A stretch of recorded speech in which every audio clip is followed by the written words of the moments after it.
안녕하세요. 요새 유튜브를 보니까 수학 공부법 관련해서 많은 유튜버들이 이것저것 얘기를 하더라고요. 학생들을 지도하면서 느낀 점 뭐냐면 아이들이 수학 공부하는 방법을 몰라서 수학을 못할까? 이런 생각이 많이 들었습니다. 모든 유튜버들이 이렇게 공부해라, 이런 방법으로 하면 수학을 올릴 수 있다, 이런저런 얘기를 많이 하는데 실전에서 아이들을 가르쳐 본 입장에서는 학생들의 대부분, 최소한 80% 정도는 공부 방법을 몰라서 아이들이 수학을 못하는가? 저는 그렇다라고 생각하지 않거든요. 거의 80%의 학생들은 공부법을 모르든지 혹은 어떤 방식으로 해야 좀 더 효율적으로 수학 공부하는 방법인지 이런 걸 몰라서 수학을 못하지를 않습니다. 자, 그렇다면 아이들은 왜 수학을 못할까라고 하면 거의 80%의 학생들은 열심히 안 합니다.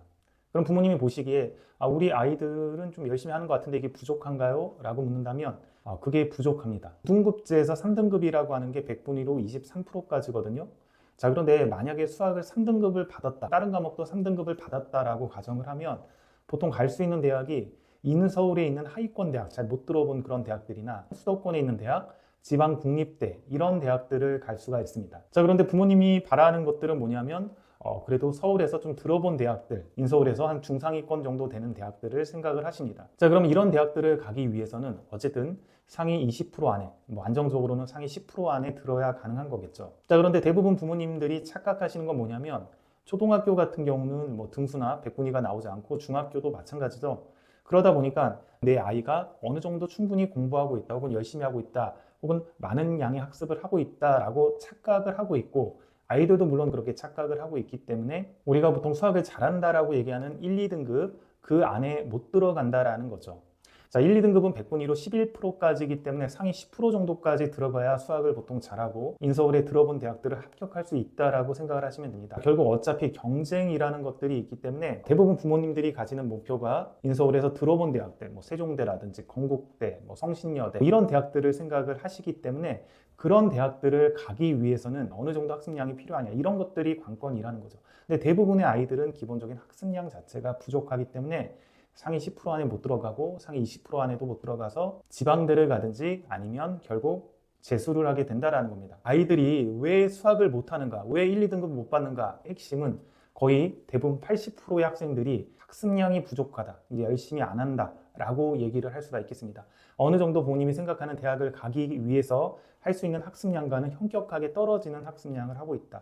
기본적인 학습량이 안 되는데 공부법을 알려준다고 해결이 되진 않겠죠. 학습량이라는 것은 다른 말로 하면 노력이죠. 그러니까 노력, 열심히 하는 정도가 어느 정도는 올라가고 그 상태에서 이제 공부법이나 학습법들이 돼야지 성적이 오른다라는 겁니다. 자, 하위 80%의 학생들은 기본적인 학습량이 부족하거나 아니면 공부를 하고 학원을 다녀도 공부하는 척만 하는 거죠.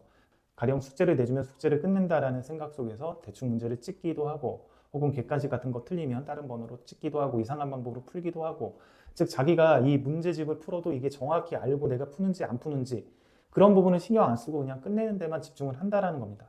그렇기 때문에 문제집을 풀거나 숙제를 해도 실력이 안 느는 거죠. 그러니까 자기 공부가 안 된다라는 겁니다. 그러니까 공부 자체가 기본적으로 적극적인 노력을 필요로 하는 거기 때문에 이렇게 뭔가 끝내는 데 집중한다라고 해서 실력이 늘거나 성과가 나는 것은 아닙니다. 여러분들이 헬스장을 가도 그냥 매일매일 가는데 집중하고 몇 번 횟수를 채우는데 집중하면 몸이 바뀝니까? 안 바뀌죠. PT 받는 사람들 같이 죽을 똥 말똥 고중량도 계속 해야 되고 극한의 체력까지 끄집어내서 해야지만 몸이 바뀌죠. 자, 공부도 똑같다라는 겁니다. 그 정도 해줘야 바뀌는데 그 정도로 안 한다라는 겁니다. 그리고 대부분 학원을 다녀도 형식적인 공부를 하기 때문에 실력이 늘지가 않는다라는 거죠. 80%의 학생들이 이런 상태라는 겁니다. 그러니까 80%의 학생들이 기본적인 노력이 부족하고 학습량이 부족하고 자기 공부가 아니라 그냥 끝내는 데만, 숙제를 마무리하는 데만 급급하고 학원에서는 집에 빨리 가는 데만 급급한 그런 공부하는 척만 하고 있기 때문에 기본적으로 성적이 오르지가 않는다라는 겁니다. 자, 두 번째, 열심히는 하는 것 같은데 학습량이 부족한 그룹들도 있습니다. 그게 3등급 그룹인데요. 100분위로 상위 한 11%에서 23%까지 해당하는 학생들 같은 경우는 부모님이 보기에 나름 최선을 다하는 것 같고 학원도 여러 군데 다니면서 얘는 숙제도 자기 숙제 같이 하는 것 같고 뭔가 자기 공부를 하는 것 같은데 성적이 3등급에서 오르지가 않습니다. 이런 학생들은 남들보다 더욱 많이 하는 방법밖에 없습니다. 자, 1, 2등급에 있는 학생들은 초동부터 달리거나 혹은 공부머리가 굉장히 좋거나 그래서 엄청나게 많은 양을 빠른 속도로 할 수 있는 학생들입니다. 1, 2등급이 3등급보다 동일한 시간을 공부해도 공부하는 양 자체가 1.5배에서 2배 정도 많기 때문에 이 격차는 계속 벌어지고 있습니다. 그러니까 똑같은 시간을 공부해도 따라잡을 수가 없는 거죠. 3등급이 1, 2등급을요. 그럼 어떻게 해야 되느냐? 더욱 많이 해야 되죠. 3등급이. 밥 먹을 때도 공부하고 명절 때도 공부하고 화장실에서도 공부하고 이렇게 학습량 자체를 1, 2등급보다 더 많이 늘리는 방법밖에 없습니다. 그래서 학습량이 늘면서도 더욱더 집중해서 공부해야겠죠. 시험 보기 전날의 집중력으로 매일매일 공부하는 방법밖에 없고 특정 과목 같은 경우가 너무 부족하면 다른 과목을 좀 버리고 이 특정 과목에 좀 올인해서 공부해야 되는 것들도 필요합니다.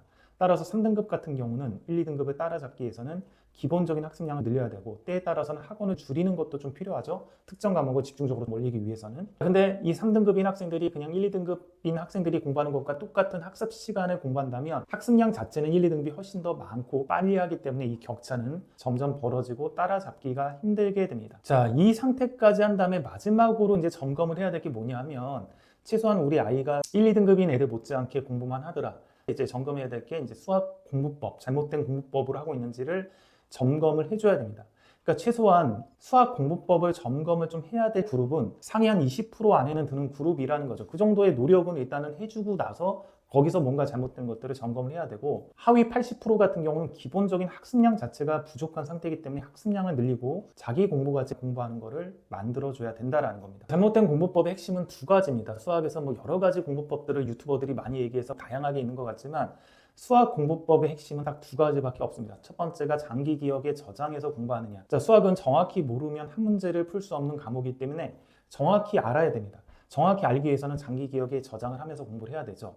그러지 않고 문제집만 많이 푼다라고 해서 아이가 수학을 잘하는 게 아니죠. 장기 기억에 저장하고 실제 시험에서 나왔을 때 문제를 풀 수 있는 정도까지 정확히 알게 공부하는 방법은 뭐냐면 남에게 개념을 설명할 수 있을 정도로 개념을 이해하고 설명할 수 있거나 혹은 흰 백지에다가 개념을 쓸 수 있거나 자 이런 정도로 인출을 할 수 있는 정도가 돼야 되고 문제에서는 틀린 문제, 애매한 문제, 정확히 모르는 문제들을 흰 백지에다가 처음부터 끝까지 정확하게 식에 의해서 서술해서 푸는 연습들을 반복을 해야 된다는 겁니다. 자, 개념은 백지에다 쓸 수 있는 정도나 누군가에게 설명할 수 있는 정도까지 정확히 알아야 되고 그다음 문제풀이 같은 경우는 틀렸거나 애매한 문제들을 흰 백지에다가 내가 그 풀이를 설명을 들었던 기억이 사라졌을 때쯤 처음부터 끝까지 완벽하게 풀이를 딱 내가지고 답이 나올 수 있는 정도까지 반복이 돼야 된다는 거죠. 자, 이런 반복이 적어도 4번에서 6번 이상씩 돼야 됩니다. 틀렸던 문제들을 기억이 사라졌을 때쯤 흰 백지에 풀어서 내가 처음부터 끝까지 완벽하게 풀었냐? 오케이, 풀었다. 그러면 그런 행위 자체를 한 4번에서 6번 정도까지는 반복이 돼야 내 머릿속에 완벽하게 저장이 되고 그런 유사 유형이 나오면 정확하게 아이들이 풀어낼 수 있다는 겁니다. 자, 이렇게 수학 같은 경우는 정확히 머릿속에 저장하고 그리고 나중에 문제화 됐을 때 이거 끄집어내는 게 만만치가 않다라는 거죠. 다른 과목 같은 경우는 한글로 되어 있다 보니까 흐름과 맥락에 의해서 머릿속에 저장이 되는데 수학은 그런 글로 되어 있는 게 아니라 수식 자체, 처음부터 끝까지 문제풀이를 설계하는 그 과정 자체가 한 번에 저장을 해야 되기 때문에 이거는 여러 번 흰 백지에 쓰는 행위가 돼야 된다는 겁니다. 이런 행위를 해야 되니까 당연히 공부 시간이 많아야 되는 거죠. 학습 시간이 많아야 됩니다. 이것이 이제 메타인지 능력과도 관련이 되어 있죠. 공부를 잘하는 학생들은 그런 틀렸던 문제나 설명들은 문제들을 어떤 방식으로라든 스스로에게 뭐 설명을 하든 혹은 자기 나름대로 뭔가 어떤 방법을 쓰든지 간에 머릿속에 반드시 저장을 합니다. 그래서 다음번에 유사 유형이 나오면 틀리지가 않고 공부를 못하는 아이들은 또 틀리고 또 틀리고 그런 것들이 반복이 되죠. 이런 기본적인 공부하는 방법, 오답하는 방법들을 정확히 하는 방법들을 아이들이 몰라서 수학을 못하느냐? 아니라는 겁니다. 다 알고 있습니다, 아이들이. 근데 왜 안 되냐? 귀찮아서 안 하는 거죠. 그런 방식으로 하면 적극적인 학습하는 자세로 공부를 하는 거기 때문에 뇌의 에너지를 많이 쓰게 됩니다. 뇌의 에너지를 많이 쓰는 것들은 본능적으로 우리의 몸에서 싫어하게 만들게 되어 있습니다. 따라서 아이들은 그런 에너지를 많이 사용하는 방식들을 싫어하게 되고 그냥 인강을 듣거나 모르면 질문하거나 모르면 해설을 보거나 이렇게 좀 더 편하게 에너지를 적게 들이는 방법으로 공부를 하려고 하는 것이죠. 그러다 보니까 장기 기억에 저장이 또 안 되는 거죠. 자, 그러면 이제 어떻게 해야 되느냐? 학생들을 지도하면서 이런 공부법들을 많이 얘기해줘도 실천하는 학생들은 극히 드뭅니다. 심지어 재수생들 중에서도 실천하는 학생들이 드뭅니다. 왜냐하면 이것들은 노력이 많이 가해져야 되고 반복도 많이 해줘야 되는 거기 때문에 아이들이 귀찮아하고 에너지를 많이 쓰니까 하기 싫어합니다. 이런 것들을 숙제로 내줘도 대충하고 했다라고 거짓말하는 학생들조차도 많이 있습니다. 그래서 저는 이런 오답해야 되는 것들은 거의 학원 수업 시간에 따로 내줍니다. 이거를 숙제로 내봤자 형식적으로 하고 제대로 안 하니 학원에 와서 수업 시간에 어차피 수업을 해야 되는데 오늘 수업은 너 틀린 것들만 다시 풀면서 정리하는 시간이다. 그 시간만큼이라도 틀린 것들을 다시 풀고 빨리 풀 필요도 없으니까 정확하게 풀고 다시 한번 머릿속에 집어넣어라. 이런 식으로 해줘야 그나마 정확하게 오답을 좀 해나갑니다. 자, 이런 작업은 원래 스스로 열심히 하는 학생이라면 그냥 혼자서 집에서 해야 하는 작업이죠. 근데 대부분의 학생들이 안 합니다. 그러니까 안 하는 거를 인정하고 깔고 가야 돼요. 어차피 안 하는데 맨날 공부법 설명하고 유튜브 보고 그럼 백날 그래봐면 무슨 소용이 있습니까? 그럼 어차피 안 하니까 하는 어떤 로드맵이라든지 루틴을 만들어줘야 되는 거죠. 그래서 일주일에 하루는 오답하는 시간을 갖든지 흰 백지에다가 다시 풀면서 머릿속에 저장하는 시간을 갖든지 아니면 시험 기간에는 일주일 정도는 지금까지 풀었던 교재들을 틀렸던 것들만 다시 푸는 그런 행위들을 하게 하든지 이러한 작업들을 가져줘야 되는 것이죠. 자, 마지막으로 이 단계까지 아이들이 왔을 때 그 다음 단계, 즉 1등급을 받기 위해서는 문제 해결력과 추론 능력 이런 것들을 길러야 되는 거죠. 처음 보는 낯선 문제를 자기가 배웠던 개념만 가지고 어떻게 풀지를 설계를 해서 쭉 풀어가는 능력. 자, 이게 이제 문제 해결력이죠. 이런 문제 해결력을 기르기 위해서는 어떻게 해야 되느냐라고 하면 낯선 문제, 처음 보는 문제들을 스스로 개념만 가지고 푸는 연습들을 평상시에 해나가면 됩니다. 이게 시간이 많이 걸리는데 어쨌든 1등급을 받기 위해서는 요 작업들이 되어 있어야 돼요. 가령 이제 개념을 공부를 했다라고 하면 개념 관련한 필수 예제들을 선생님들이 풀어주기 전에 본인이 배운 개념만 가지고 한번 쭉 풀어보는 겁니다. 그러니까 누군가 풀어주기 전에 자기가 풀어보면서 개념을 문제에 적용하는 연습들을 갖는 거죠. 어려운 문제가 있으면 오랫동안 생각해서 풀어보는 거죠. 이것저것 해보는 겁니다. 안 풀리면 개념도 복습하면서 이것저것 해보면서 풀어가는 연습들을 하는 거죠. 그런 연습들을 해야지 자기가 배웠던 개념으로부터 정답까지 도출되는 과정을 여러 가지 경로를 가지고 풀어가는 연습들을 해야 그 문제 해결력이 늘어나게 되는 겁니다. 이런 방법밖에는 없습니다. 자, 이 방법이 너무 안 되거나 혹은 너무 시간이 없는 재수생들이나 고3 이런 수험생들 같은 경우는 차선책으로 해설지를 분석하는 방법을 쓰기도 하죠. 모르는 게 많고 워낙 시간은 부족해서 도저히 이런 방법으로는 못하겠다. 근데 이 아이들은 2등급이나 3등급 정도만 받아도 감지덕지다. 그럴 때는 이제 어떻게 하냐면 정확히 알기 방법이 있었죠. 그 방법을 이용해서 모르는 문제들은 해설지를 분석해서 정리하고 그다음 흰 백지에다가 처음부터 끝까지 해설지 풀이를 잊어먹을 때쯤 다시 인출 끄집어내는 연습해가지고 문제를 풀어가는 거를 여러 번 반복해서 정확히 집어넣는 그런 방식을 써야 됩니다. 자, 이 방법은 차선책이기 때문에 자기가 정확히 알고 있는 그런 내용들과 유사 유형이 나온다면 문제를 맞출 수가 있겠지만 아예 낯선 유형이 나오면 또 틀리게 되는 그런 단점이 있습니다. 그래서 최대 목표 한 2, 3등급 정도 목표로 한다라고 하면 시간도 없을 때는 이런 차선책, 정확히 알기 방법, 해설지를 분석하고 그 다음에 흰 백지에다 여러 번 오답해서 그 해설지 풀이를 몸속에 체화시키는 이런 방법이라도 취해야 되는 것이죠. 대부분 80%의 학생들은 기본적인 노력 자체가 부족하기 때문에 성적이 안 오르는데 공부법 백날 얘기하면 뭐하냐. 노력 자체를 해야 된다. 그럼 노력 자체는 그럼 어떻게 하냐? 아이가 안 하는데 제가 추천하는 방법은 부모가 같이 해주면 굉장히 좋습니다. 도서관이든 스터디 카페든 같이 데려가서 조금씩 공부를 시키다 보면 어느 순간 얘가 공부하는 루틴, 습관에 좀 익숙해지게 되고 공부 독립이 만들어지게 됩니다. 제가 자녀가 3명인데 두 자녀는 이런 방식으로 공부 독립을 시켰고 마지막 셋째 자녀, 중일 자녀를 또 이런 식으로 하고 있습니다.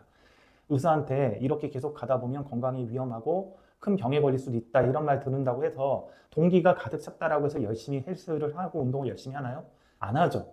자, 이거를 기억을 해야 됩니다. 그러니까 동기라든지 목표, 목적이 있어도 인간 자체는 잘 안 변합니다, 행동이. 그럼 이런 행동을 바꾸기 위해서 어떻게 해야 됩니까? 저는 PT를 한 2년 정도 받았습니다.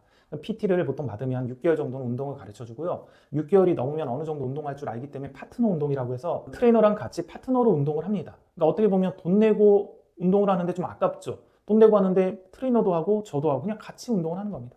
그러니까 옆에서 같이 운동을 해주는 거고 그 운동하는 자세를 보고 제가 좀 폼도 교정하는 법을 받고 제가 운동하는 자세를 보고 트레이너가 또 교정도 해주고 그리고 트레이너가 열심히 하니까 그거 보면서 나도 열심히 해야지 하면서 기진맥진할 정도로 열심히 하는 것이죠. 제가 6개월을 PT를 받으면서는 그냥 운동법을 배웠고 나머지 1년 6개월 PT를 받을 때는 이런 파트너 운동을 하면서 PT를 받았습니다. 지금은 이제 운동 독립을 해서 혼자 운동을 하죠. PT 받을 때만큼 그렇게 열심히 하진 않지만 루틴을 잡고 식단도 조금 하면서 운동을 해나갑니다. 유산소 운동 같은 경우는 더욱더 하기 싫고 힘들기 때문에 저는 어떤 방식으로 유산소 운동을 하냐면 러닝 같은 경우는 헬스장에 넷플릭스나 이런 드라마 같은 거를 볼 수 있게끔 다 되어 있습니다. 그럼 넷플릭스나 그런 거 틀어놓고 보통 40분 정도 드라마이기 때문에 그때까지 끝날 때까지 뛴다라고 열심히 하면서 버텨나갑니다. 그리고 제가 로드 자전거도 타는데 로드 자전거도 동호회를 5개, 6개 정도 가입을 해서 동호회인들하고 같이 자전거를 탑니다. 그러면 더욱더 열심히 타게 되고 함께 타기 때문에 좀 더 재미가 있거든요. 그러니까 목표나 동기가 있다라고 해서 행동이 변화되는 게 아니라 행동을 변화시키고 그걸 꾸준히 하는 것들은 훨씬 힘들기 때문에 이런 주변인들의 도움을 받아서 함께 하면서 바꿔 나가야 된다라는 거죠. 그러니까 아이가 열심히 안 한다고 해서 백날 열심히 해라 이렇게 말해봤자 소용이 없다라는 겁니다. 만약에 학원이 이제 기숙학원 같이 하루 종일 잡아놓고 아이 공부까지 시킨다면 그런 거면 괜찮겠지만 그렇지 않다면 학원 갔다 오면 이제 끝이잖아요. 어차피 공부하는 것들은 스스로 하는 것들인데 공부 습관과 루틴 그런 것들이 많이 안 잡혀 있는 학생들이 공부 독립하기가 힘들다라는 겁니다. 그래서 제가 운동하는 방식하고 똑같이 파트너가 있어야 된다라는 거죠. 그거를 이제 부모님이 해주시면 제일 좋겠죠. 오늘은 제가 교육 유튜버들의 수학 공부법 영상들을 보면서 현실과 너무 동떨어진 얘기들을 많이 하는 것 같아서 영상을 찍게 됐습니다. 여기까지 하겠습니다.